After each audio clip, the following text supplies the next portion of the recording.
नमस्कार, स्वागत है आपका हमारे इस YouTube चैनल पर। मैं मुनमुन श्रीवास्तव आपका हार्दिक अभिनंदन करता हूं। आप स्क्रीन पर देख रहे हैं अभिनव है और CUT UG के फॉर्म्स की अभी घोषणा हो गई है कि 18 तारीख से फॉर्म आने वाले हैं और 15 मई के आसपास से जो है वो NTA CUT UG की परीक्षाएं कराएगा। और हम जानते हैं अभिनव से कि उन्होंने 2023 में CUT UG कैसे क्रैक किया था और किस तरीके से वो BA ऑनर्स पॉलिटिकल साइंस में ड्यू पहुँचे। स्वागत है अभिनव हमारे चैनल पर। सभी को नमस्कार। सबसे पहले तो मैं मुनमुन सर को धन्यवाद देना चाहूँगा कि उन्होंने मुझे ये मौका दिया कि मैं आपके साथ अपना एक्सपीरियंस शेयर कर सकूँ, अपनी CUT जर्नी का एक्सपीरियंस जो है वो शेयर कर सकूँ। तो सबसे पहली बात, जैसा कि आप लोग जानते हैं कि अब CUT एग्ज़ाम बहुत जल्द ही होने वाले हैं, 3 महीने बस आपके पास है और मैं चाहता हूँ कि आप अच्छी तरह से CUT की तैयारी करें जिससे आपको भी DU में अच्छे कॉलेजेस में अच्छे कोर्सेज़ में एडमिशन मिल सके। तो सबसे पहली बात, अगर हम प्रिपरेशन की बात करें तो आपको टेंशन बिल्कुल नहीं लेनी है, एकदम रिलैक्स रहना है। आपने 12वीं तक के इतने सारे एग्ज़ाम दिए तो CUT भी इसी कड़ी में बस एक एग्ज़ाम है। CUT का आजकल इतना जो हुआ बनाया हुआ कोचिंग सेंटर वालों ने और भी लोगों ने, वैसा कुछ इतना डिफ़िकल्ट एग्ज़ाम नहीं है, एक सिंपल सा एग्ज़ाम है और आपको इसमें अच्छा परफॉर्म करना है। अगर बात की जाए सिलेबस की तो सिलेबस NTA की वेबसाइट पे अवेलेबल है ही और सारा सिलेबस जो है वो NCERT बुक से आएगा।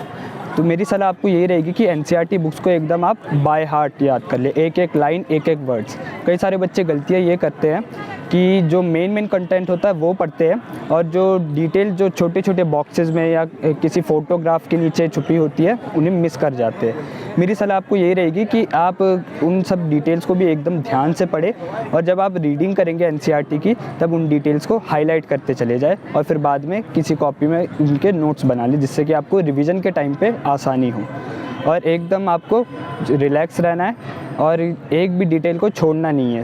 सारा सिलेबस जो है वो NCERT से ही आएगा, NCERT के बाहर से नहीं आएगा। दूसरी चीज़ यहाँ पे आपको रोकना चाहूँगा, एक सवाल ये भी है कि जैसे आपने सिलेबस की बात करी जी, तो सिलेबस में मेन किन बातों पर फोकस करना चाहिए? जी सिलेबस में जैसे कि आप जानते हैं कि ये एक ऑब्जेक्टिव टाइप का एग्ज़ाम है तो इसमें सारे MCQs आएंगे तो आपको एकदम डिटेल्स पे, क्योंकि जो CBSE है वो हमारा सब्जेक्टिव एग्ज़ाम लेता है और जो CUET है वो ऑब्जेक्टिव एग्ज़ाम लेता है। MCQs टाइप क्वेश्चन होंगे तो उसमें आपको डिटेल्स पे, अब ये नहीं पता कि कौन से सब्जेक्ट का मतलब कौन से चैप्टर का कितना वेटेज है, तो आपको हर एक चैप्टर पे इक्वली फोकस करना है और ये नहीं कि एक चैप्टर पे आपने बहुत ज़्यादा फोकस कर लिया, एकदम डिटेल्स को याद कर लिया और दूसरे चैप्टर्स को आपने बस ऐसे ही ऊपर से पढ़ लिया और स्किप कर लिया।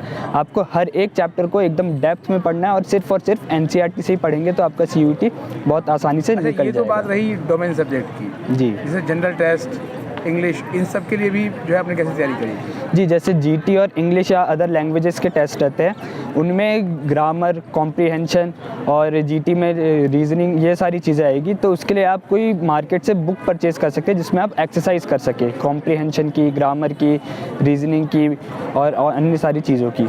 तो आपको पहली बात तो जो पेड जो टेस्ट देते हैं उनसे बचना है, क्योंकि आजकल ऑनलाइन ही इतने सारे मॉक टेस्ट अवेलेबल हो गए हैं और इतने सारे पब्लिशर्स ने टेस्ट सीरीज़ वाली बुक्स पब्लिश की है तो उससे आप अपनी सफिशेंट तैयारी कर सकते हैं। तो आपको इन सब के चक्करों में पढ़ने की ज़रूरत नहीं है, आप सिर्फ जो ऑनलाइन मॉक टेस्ट है उससे अपनी प्रैक्टिस कर सकते हैं। अच्छा, एक चीज़ बताइए कि जैसे CUT की तैयारी है, जैसे आपने कहा, आपकी बातों से लगा भी कि अगर आप बोर्ड की तैयारी करते हैं तो CUT की तैयारी अपने आप हो जाएगी। जी बिल्कुल। तो कितने घंटे पढ़ाई करने की ज़रूरत है? जब बोर्ड एग्ज़ाम ख़त्म हो जाए उसके बाद शुरू करें या साथ साथ इसके लिए भी नोट्स बनाते रहें? देखिए, बोर्ड और CUT का सिलेबस लगभग एक ही है, तो अगर आप बोर्ड की तैयारी एकदम अच्छे से करते हैं तो जाहिर सी बात है CUT की तैयारी भी आप साथ के साथ कर ही रहे हैं। बस CUT में एक फैक्टर ये आ जाता है कि आपको CUT में थोड़ा ज़्यादा डिटेल में पढ़ना पड़ता है, जो ऑब्जेक्टिव टाइप के क्वेश्चन है उन्हें अच्छे से प्रिपेयर करना पड़ता है। तो बोर्ड जैसे ही ख़त्म हो जाए उसके बाद बोर्ड और CUT के बीच में आपके पास करीब 2-2.5 महीने का समय रहता है, उसमें आप एकदम डिटेल में NCERT पढ़ें और उसके अकॉर्डिंग अपने नोट्स बनाएं। अगर आप बोर्ड की तैयारी एकदम आसानी से मतलब अच्छे से करेंगे तो CUT की तैयारी आपके लिए अपने आप ही आसान बन जाएगी। अच्छा, आपका रूटीन क्या रहता था इन दिनों? जैसे अब ये केवल 90 दिन लगभग बचे हुए हैं एग्ज़ाम में, तो कैसे आपने अपनी तैयारी कैसे की? जी, मेरा रूटीन यही रहता था कि मैं सुबह उठता था और फिर सारे रोज़ के काम करने के बाद मैं सुबह 8-9 बजे करीब पढ़ने बैठता था और फिर मैं 4 घंटा पढ़ाई करता था, 4 या 5 घंटा, जब तक मुझसे पढ़ाई हो पाए। एकदम ऐसा भी नहीं है कि बस सुबह पढ़ने बैठे फिर शाम को उठना, तो ऐसे में आप लगातार इतनी ज़्यादा देर तक पढ़ नहीं पाएंगे। तो छोटे छोटे ब्रेक्स में पढ़े, तो उससे क्या होता है कि आप ज़्यादा देर तक कंसंट्रेशन बना पाएंगे और आपका माइंड भी रिलैक्स रहेगा। तो आपको अच्छे से पढ़ना है और कम से कम 8 से 9 घंटा रोज़ पढ़ना है, लेकिन छोटे छोटे ब्रेक्स में। अच्छा, जैसे पॉलिटिकल साइंस है तो पॉलिटिकल साइंस डोमेन सब्जेक्ट जो लेंगे उनको कॉन्स्टिट्यूशन भी अच्छे से पढ़ना होगा। जी, कॉन्स्टिट्यूशन भी आप अच्छे से पढ़ सकते हैं। जैसे कॉन्स्टिट्यूशन के जो इम्पॉर्टेंट आर्टिकल्स है, जैसे कि फंडामेंटल राइट्स के जो आर्टिकल्स है, डायरेक्टिव प्रिंसिपल्स के जो आर्टिकल्स है, वो आप अच्छे से पढ़ें। और बाकी जो एनसीईआरटी में खासकर जिन आर्टिकल्स का मेंशन है, उन आर्टिकल्स को आप एकदम डिटेल में एकदम बाय हार्ट कर लीजिए। अच्छा, और जैसे अब तैयारी के बाद आता है कि अपनी प्रैक्टिस को चेक करें, तो मॉक टेस्ट की प्रैक्टिस कब से शुरू करें? शुरुआत से ही करें या फिर सब कुछ सिलेबस ख़त्म करने के बाद करें? देखिए, आप जैसे आज आपने एक चैप्टर कंप्लीट कर लिया, तो उसी दिन शाम को आप ऑनलाइन मॉक टेस्ट दे दीजिए उस चैप्टर का, जिससे कि आपको पता चल जाएगा कि आपने कौन कौन सी चीज़ें उस चैप्टर की अच्छे से पढ़ ली है और आपको उस चैप्टर की कितनी चीज़ें याद रह पा रही है। जैसे आपने हर एक चैप्टर पढ़ा, हर एक चैप्टर का हर दिन आपने एक मॉक टेस्ट दिया और उसके बाद आपने एक बुक ख़त्म कर ली, जितने भी उसके चैप्टर्स थे वो आपने सब ख़त्म कर ली। उसके बाद आप एक होल बुक का जो है वो मॉक टेस्ट दे सकते हैं और इससे आप टेस्ट कर सकते हैं कि आपकी कितनी प्रिपरेशन हो गई है। अच्छा, आपने जब एग्ज़ाम से एक दिन पहले, चूँकि एनटीए जब भी एग्ज़ाम कराता है कुछ ना कुछ फंबल होता रहता है, कभी सेंटर को लेकर दिक्कत होती थी, तो जब आप पेपर देने के लिए गए उसके बाद आपको क्या लगा, कितने आपके मार्क्स आने चाहिए, कितने आए और नॉर्मलाइज स्कोर कितना हुआ आपका? जी, एनसीए ने जो वो निकाली थी, अपनी आंसर की निकाली थी, उसमें मैंने चेक किया था, तो मेरा जो सीयूटी स्कोर बन रहा था वो उस हिसाब से बन रहा था 778 समथिंग बन रहा था, ढंग से मुझे याद नहीं है, लेकिन नॉर्मलाइज होके मेरा 751 रह गया, तो मेरे करीब 25 मार्क्स नॉर्मलाइजेशन में कट गए। मतलब आप भी उन्हीं स्टूडेंट्स में थे जिनके मार्क्स चले गए, तो आपके 751 आपका स्कोर रहा। जी। तो ये जो बीए ऑनर्स पॉलिटिकल साइंस है, ये आपकी चॉइस थी या फिर आपका स्कोर अच्छा आया तो आपने इसे ले लिया? जी, मेरी शुरू से ही चॉइस थी। पॉलिटिकल साइंस पे मुझे शुरू से इंटरेस्ट था और ये मुझे 2 ही कोर्सेज करने थे डीयू से।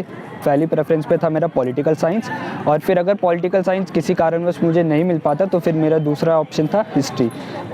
और उसमें भी आप अगर दोनों ही आपको ना मिल पाए तो आप बीए प्रोग्राम का भी ऑप्शन ले सकते हैं। तो हिस्ट्री पॉल साइंस कॉम्बिनेशन जो है? जी, हिस्ट्री पॉल साइंस का जो कॉम्बिनेशन, तो वो भी फ़ायदेमंद हो सकता है? जी बिल्कुल, वो भी बहुत फ़ायदेमंद हो सकता है। अच्छा, आपने जब अपनी प्रेफरेंस शीट बनाई थी तो उसमें रामजस कॉलेज जहाँ आप स्टूडेंट हैं, तो उसको कौन से नंबर पर रखा? उसको सेकंड नंबर पे रखा था। फर्स्ट पे तो जैसे कि आप लोग जानते होंगे, पॉलिटिकल साइंस हिस्ट्री वाले स्टीफन हिंदू रखते हैं, तो पॉलिटिकल साइंस के नॉर्थ कैंपस में सिर्फ 3 ही कॉलेजेस है, हिंदू, रामजस और किरोड़ीमल। तो मैंने फर्स्ट प्रेफरेंस पे रखा था हिंदू में पॉलिटिकल साइंस, सेकंड में रखा था मैंने रामजस, थर्ड में रखा था किरोड़ीमल। उसके बाद फिर मैंने बीए प्रोग्राम के डाले थे कि हिस्ट्री प्लस पॉल साइंस, क्योंकि पॉल साइंस मुझे चाहिए ही था। तो मेरी ये कोशिश थी कि पहले मुझे पॉल साइंस अगर नहीं मिलेगा तो नॉर्थ कैंपस में ही मुझे बीए प्रोग्राम में ही हिस्ट्री के साथ पॉलिटिकल साइंस मिल जाएगा। उसके बाद फिर मैंने हिस्ट्री के सारे कोर्सेज डाल दिए थे, हिस्ट्री के सारे कॉलेजेस। अच्छा, फिर आपको ये जो रामजस कॉलेज है वो कौन से राउंड में, फर्स्ट में मिला, सेकंड में मिला? ये फर्स्ट राउंड में मिल गया था मुझे। फर्स्ट राउंड में? जी। तो आपने फिर अपग्रेड नहीं किया? नहीं, अपग्रेड नहीं किया, मैंने फ्रीज कर लिया था। एक चलते चलते जो है वो, आज चूँकि आप यहाँ मदारी में आए थे, तो क्या टिप्स देंगे एक जो नटशेल में जो है वो, जो बिल्कुल उनके काम आ जाए आपके जूनियर्स के? देखिए, तो नटशेल में मैं यही कहना चाहूँगा, सबसे पहली बात रिलैक्स रहिए। सीयूईटी एक नॉर्मल एग्ज़ाम है, बहुत ज़्यादा टेंशन लेने की ज़रूरत नहीं है। और हाँ, डिस्ट्रैक्शन से एकदम दूर रहिए। जब आप प्रिपरेशन कर रहे हैं तब एकदम अपने मोबाइल को साइड रख दीजिए और जितने भी डिस्ट्रैक्टिव ऐप्स हैं, इंस्टाग्राम, स्नैपचैट, सिर्फ 2-2.5 महीने की बात है, उसको आप डिलीट कर दीजिए और एकदम अपना पूरी कंसंट्रेशन के साथ छोटे छोटे ब्रेक्स में तैयारी करिए। और सिलेबस की बात है तो एनसीईआरटी से बाहर कुछ नहीं आता, सिर्फ और सिर्फ एनसीईआरटी कीजिए डोमेन सब्जेक्ट्स के लिए। और जो जीटी और अदर लैंग्वेजेस है उसके लिए आप ग्रामर, कॉम्प्रिहेंशन, इन सब को करिए और इन सब के अच्छे से हर रोज़ मॉक टेस्ट दीजिए। और बुक कंप्लीट करने के बाद, पूरा सिलेबस कंप्लीट करने के बाद आप पूरे सिलेबस का ही एक मॉक टेस्ट दीजिए, उससे आपकी तैयारी अच्छी होगी। बहुत बहुत धन्यवाद अभिनव, हमें समय देने के लिए। धन्यवाद।